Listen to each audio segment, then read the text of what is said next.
Well students, good morning. Online classes में आपका स्वागत है। आज हम फर्स्ट ईयर एचडीपी के फर्स्ट सेमेस्टर में पशुपालन प्रसार शिक्षा यानी एनिमल हस्बेंड्री एक्सटेंशन एजुकेशन इस सब्जेक्ट में चैप्टर नंबर 6 यानी पशुपालन प्रसार शिक्षा के बारे में अध्ययन करेंगे। कल हमने प्रसार शिक्षा के बारे में अध्ययन किया था कि प्रसार शिक्षा की परिभाषा क्या है और इसके लिए इससे जो लोगों के जीवन स्तर में सुधार करना, सामाजिक आर्थिक जीवन स्तर में सुधार कर उनकी स्थिति को सुधारना, वो हम कैसे प्राप्त कर सकते हैं वो हमने अध्ययन किया था। इसके साथ ही हमने जो उसके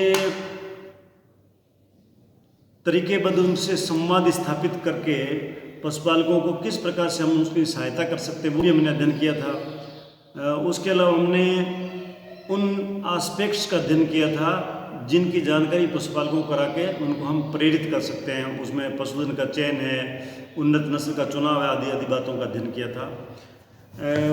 उसके साथ हमने इस बात का भी अध्ययन किया था कि पशुपालन विभाग जो है वो पशुपालकों के लिए किन क्षेत्रों में कार्य कर रहा है, किन किन क्षेत्रों में कार्य कर रहा है। जैसे पशुओं का चिकित्सा कार्य करता है, टीकाकरण का कार्य करता है, या उनके प्रजनन कार्यक्रम में। इस तरह से जो 10 कार्य मैंने आपको कल बताए थे कि इस प्रकार से पशुपालन प्रसार के अंतर्गत पशुपालन विभाग क्या क्या काम करता है। आज हम इसको कंटिन्यूशन में अध्ययन करेंगे इसी चैप्टर का।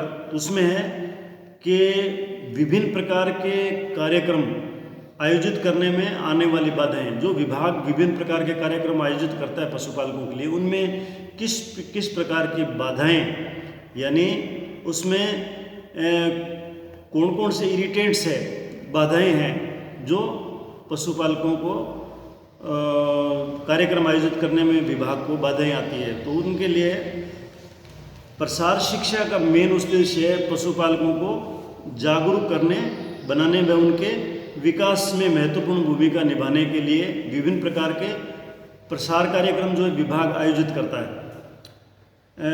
इसमें बहुत सारे लोग एक साथ लाभान्वित हो सकते हैं। मतलब हम पशुपालकों को मीटिंग करवाते हैं, गोष्ठी करवाते हैं, जिससे बहुत सारे लोग जो एक साथ में लाभान्वित होते हैं और उसमें नई नई तकनीक हम काम में लेते हैं। प्रसार शिक्षा के लिए नई नई तकनीक हम काम में लेते हैं और जो पशुपालक है उन्होंने जो काम किया है नई तकनीक बताने के बाद उनके अनुभव भी हम उनसे सुनते हैं और उनको दूसरे पशुपालकों को भी उनके अनुभव का लाभ मिलता है। और तो हम किसी न किसी रूप में पशुपालन को बेहतर तरीके से करवाकर, पशुपालन कार्यक्रम को बेहतर तरीके से करवाकर पशुपालकों के सामाजिक और आर्थिक विकास में सहयोग करते हैं।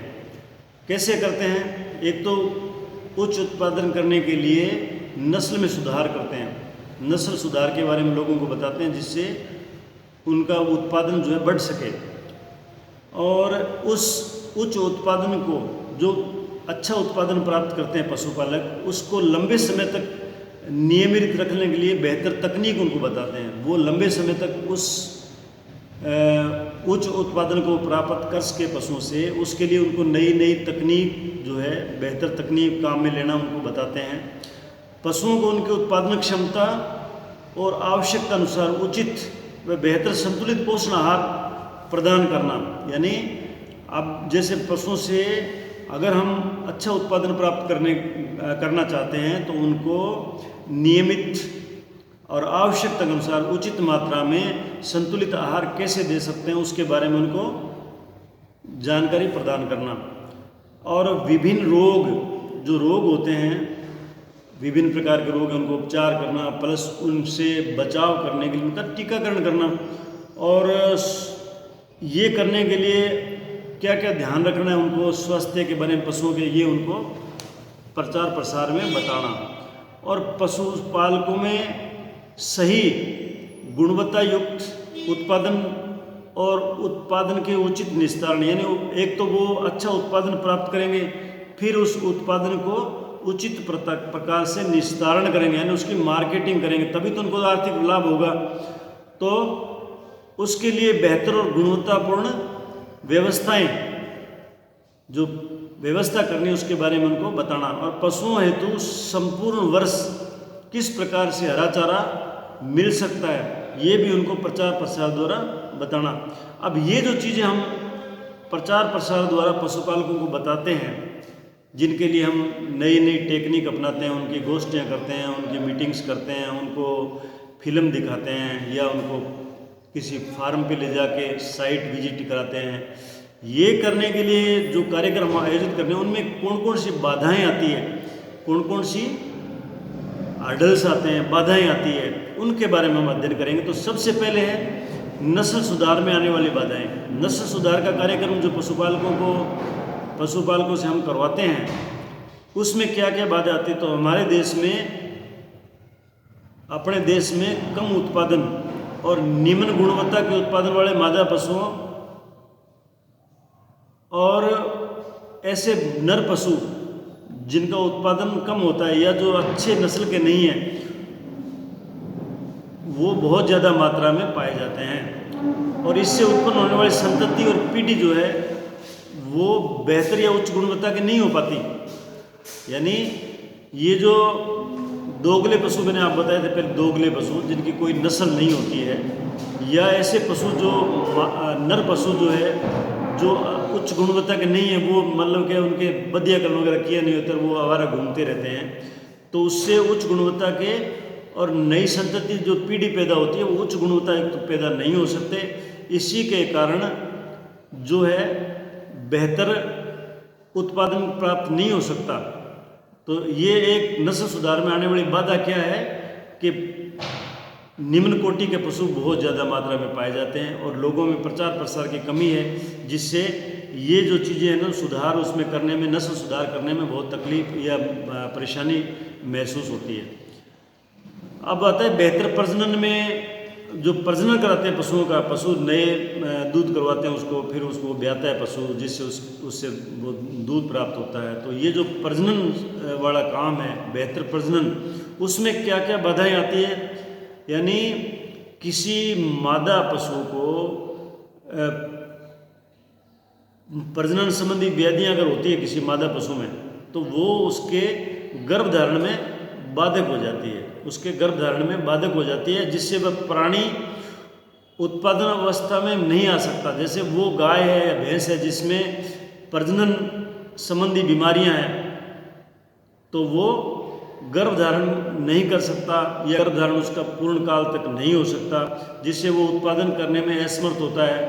तो ऐसी प्राणियों की संख्या, यानी ऐसे पशुओं की संख्या अधिक होने के कारण, ऐसे मतलब पशु जो बांझपन से ग्रसित पशु, उनकी संख्या भारतवर्ष में बहुत ज़्यादा है, जिससे उत्पादन योग्य अवस्था में नहीं आ पाते हैं और उनका कुल उत्पादन जो है वो प्रभावित होता है, कुल उत्पादन प्रभावित होता है। इस तरह की परेशानियों में अस्थायी बांझपन, यानी कुछ पशु जो है ना उनमें बांझपन जो है वो अस्थायी होता है, वो ट्रीटमेंट से ठीक हो सकता है। ताव में नहीं आना, कुछ पशु जो है वो हीट में नहीं आते हैं, गर्मी में पाड़े में जैसे बोलते हैं, जिससे नए दूध होते हैं, तो वो पशु कुछ हीट में नहीं आते हैं। भैंसों में जो हीट में आती है उसका पता नहीं चलता है, उसको बोलते हैं गूंगी हीट। भैंस जो है गूंगी हीट बोलते हैं उसको, जिसमें भैंस बोलती नहीं है और अपने को पता नहीं चलता है भैंस हीट में कब आई थी, इसको क्या बोलते हैं, साइलेंट हीट बोलते हैं। समय पर कृत्रिम गर्भाधान नहीं करवाना, जब गाय बोलती है, भैंस बोलती है, तो पशुपालकों द्वारा टाइम पर उसका एआई नहीं करवाई जाती है, नहीं कृत्रिम गर्भाधान टाइम पर नहीं करवाया जाना। समय पर गर्भधारण की जांच नहीं करवाते हैं, यानी गाय को आज हमने टीका लगाया तो 3 महीने बाद में या 2 महीने बाद में उसका गर्भ परीक्षण करवाना चाहिए, ताकि पता लग सके कि वो गाय जो है वो प्रेग्नेंट हुई या नहीं हुई। तो इसके लेके पशुपालक जो आलस करता है और वो पशुपालक उस पशु को इस तरह से गर्भ निर्धारण या गर्भ का निरीक्षण नहीं करवाता, जिससे भी उसको लॉस होता है। तो अस्थायी बांझपन, जो टेम्परेरी बांझपन है, उसका समय पर इलाज नहीं करवाना, ये कई चीज़ें सम्मिलित हैं इसमें प्रजनन में आने वाली बाधाओं में। ये बाधाएं हैं जो प्रजनन में फेस करनी पड़ती है। उपरोक्त सभी कार्य पशुपालकों की गलती के कारण होते हैं। ये जितने मैंने आपको गिनाए थे अभी, जिनके मैंने बताए थे कि भाई पशु जो है समय पे हीट पे नहीं आता है, या उसको समय पे गैबन नहीं करवाते हैं, या उसका टीकाकरण नहीं करवाते हैं, या उसके बांझपन का उपचार नहीं करवाते हैं। भैंस जो है वो साइलेंट हीट में रहती है तो उसका पता नहीं चलता उनको, या वो पता करते भी नहीं हैं। पशु गैबन है नहीं, उसका जांच नहीं करवाते हैं या उसका इलाज नहीं करवाते हैं। तो ये क्या है, जब पशुपालक इन चीज़ों को नज़रअंदाज करता है तो उनको अप्रत्यक्ष रूप से इसकी नुकसान भुगतना पड़ता है। और अगर इन सभी समस्याओं का समय पर ध्यान दे के उपचार या सही करवा ले तो पशुपालक को लाभ होता है, आर्थिक लाभ बहुत ज़्यादा उसको होता है। तो ये कुछ परेशानियां थी जो प्रजनन में आने वाली बाधाएं थी। फिर होता है पोषण का स्तर बढ़ाने में आने वाले पशुओं का पोषण स्तर, यानी उनको अच्छी खुराक देते हैं, उसकी अगर हम बात करें तो उसमें कौन कौन सी बाधाएं आती हैं। उसमें पशु जब उचित मात्रा में पोषण प्राप्त नहीं करता है, यानी उसको उचित मात्रा में खुराक अगर हम नहीं देंगे तो उसका उत्पादन प्रभावित होगा। अगर उसको उचित मात्रा में पोषण नहीं देंगे तो उसका उत्पादन प्रभावित होगा। इसके कारण पशुपालकों को चारे के उत्पादन करने, तो बरस भर चारा उनको मिले, हरा चारा पशुओं को, ऐसे उनको हम ये जो आपका प्रसार शिक्षा है ना, उस प्रचार प्रसार करते हैं, पशुपालकों को इकट्ठा करके उनको बताते हैं कि चारा इस प्रकार से उगाओ, ये अच्छी नस्ल का चारा है, ये पूरे साल भर मिलता है, इसमें पोषक तत्व तो बहुत ज़्यादा है। तो अब पशुपालकों के पास हम चारा उत्पादन तो पूरी ज़मीन नहीं है, कभी उसमें पानी पूरा नहीं मिलता है, सिंचाई के साधन नहीं होते हैं, पानी की कमी होती है। पशुपालकों को गरीबी के कारण उपयुक्त मात्रा में खाद्य पदार्थ नहीं खरीद पाते हैं, वो खरीद नहीं पाते हैं। खाद्य पदार्थों की कीमत अधिक होने आदि ये कई कारण हैं जिससे उनके पशुओं को पोषण जो है वो उचित मात्रा में प्राप्त नहीं होता है। तो ये बाधाएं हैं उचित मात्रा में पोषण जो है पशुओं को नहीं मिलने का कारण। तो उसमें ये बाधाएं हैं कि उनके पास ज़मीन कम होती है, अगर ज़मीन है तो उसमें पानी कम मिलता है, या उनके पास में खाद्य पदार्थ खरीदने के पैसे नहीं हैं, आदि आदि ये बातें हैं। एक होता है बेहतर स्वास्थ्य व आवास व्यवस्था में आने वाली बाधाएं। जो बेहतर स्वास्थ्य पशु का हो या उनकी आवास व्यवस्था अच्छी हो, इसमें क्या क्या बाधाएं उत्पन्न होती है। गरीब पशुपालक, जो पशुपालक है वो अमूमन गरीब होते हैं। तो गरीब पशुपालक संकर नस्ल के जो पशु है, क्रॉस ब्रीड पशु जो है, उनको उनकी आवश्यकता अनुसार बेहतर आवास व्यवस्था उपलब्ध नहीं करवा पाते, क्योंकि एक तो वो गरीब होते हैं और एक उनको जो क्रॉस ब्रीड के पशु उनको बेहतर आवास की व्यवस्था की आवश्यकता होती है। और उसके कारण जो पशु है वो अपना उचित मात्रा में उत्पादन पशुपालक को नहीं दे पाता है। और इसके अलावा कुछ स्वास्थ्य संबंधी परेशानियां भी पशुपालक को, दवाइयाँ प्राप्त नहीं होना, चिकित्साकर्मी जो इलाज करते हैं उनकी फीस ज़्यादा होना, इलाज में देरी करते हैं, जिसके कारण समय पर उपचार नहीं मिलने के कारण पशु का उत्पादन प्रभावित होता है। तो पशु का स्वास्थ्य अच्छा रहे, उसको अच्छा टीकाकरण की सुविधा हो, तो इसमें क्या क्या परेशानी आती है। परेशानी है कि तो पशुपालक गरीब होते हैं, एक वो अनपढ़ होते हैं, दूसरा कि उनके पास पैसों की कमी होती है, तीसरा पशु चिकित्सा कर्मी जो है वो ज़्यादा फीस मांगते हैं या दवाइयाँ उनको उपलब्ध नहीं होती है। तो ये कई कारण हैं जिससे उसका उत्पादन प्रभावित होता है। और एक होता है उत्पाद के प्रबंधन व अधिक उत्पादन के उचित उपयोग में आने वाली बाधाएं। यानी अगर पशुपालक का उत्पादन अच्छा हो गया, अगर पशुपालन की गाय ने अच्छा दूध दे दिया या उसकी भेड़ों ने अच्छी ऊन दे दी, या उसके बकरियां हैं उसने बच्चे अच्छे दे दिए, तो उसके लिए उचित मार्केटिंग की व्यवस्था नहीं होना, ये भी एक समस्या है। उचित मार्केटिंग की व्यवस्था नहीं होगी तो वो अपना सामान कहाँ बेचेगा, सामान उसका ख़राब हो जाएगा। दूध अगर मान लो दूध का मार्केट नहीं बता पाएंगे उसको, या उसका मार्केट अच्छा नहीं होगा तो उसका दूध खराब हो जाएगा, या उसके दूध की पूरी कीमत नहीं मिलेगी।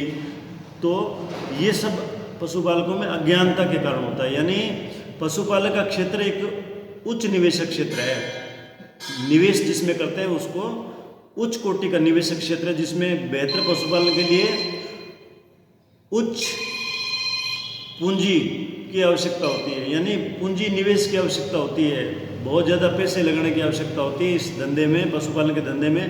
तथा इसके साथ इसमें नुकसान का खतरा भी बहुत ज़्यादा होता है। पशु अगर टाइम पे आपने उसका टीकाकरण है तो पशु एक साथ मर सकते हैं। भेड़ बकरी में अगर आपने टीकाकरण नहीं कराया तो भेड़ बकरी में ऐसी छूतदार बीमारी जिससे पशु पूरे के पूरे रेवड़ खत्म हो जाते हैं।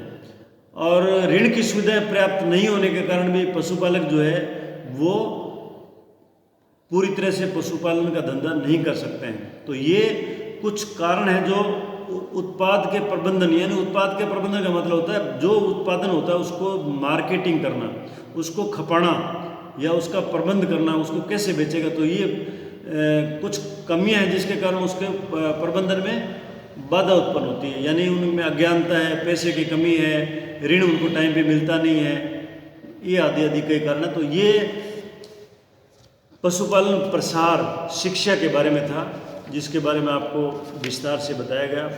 अब आप इसको इसी प्रकार से इसके पॉइंट वाइज इसकी तैयारी करें एग्ज़ाम के लिए। धन्यवाद।